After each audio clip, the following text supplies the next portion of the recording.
I want to share with you a couple of beautiful little pinwheel mushrooms. And these are not edible, or not known whether or not they are edible. I think it would probably be harmless to put one into a cocktail just as a decorative feature.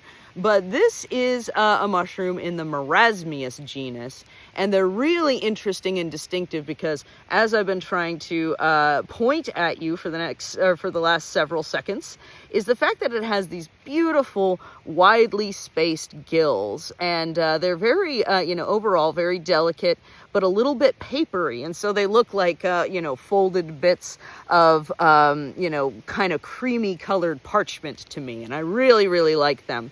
They're known as the pinwheel mushroom because they have this nice little sort of pinwheel shape.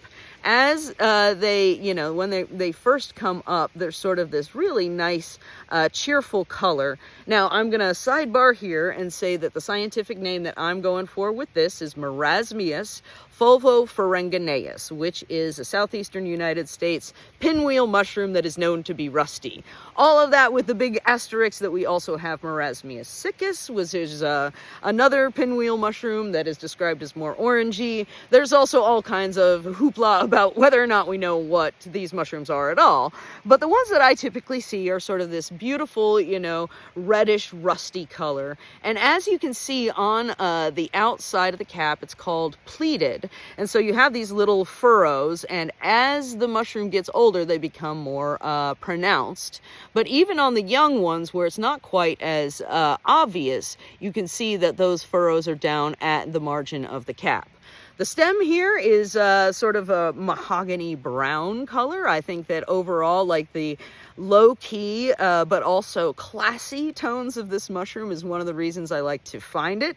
It's kind of hard to get photographs because of how small they are, and how cameras that use autofocus, like I do, tend to think other things are the main subject.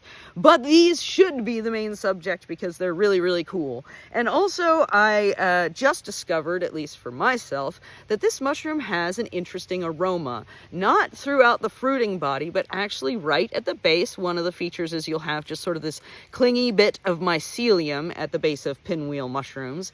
And when I picked it and I gave it a sniff, I got my nose full of what you would call a sweet fungal aroma.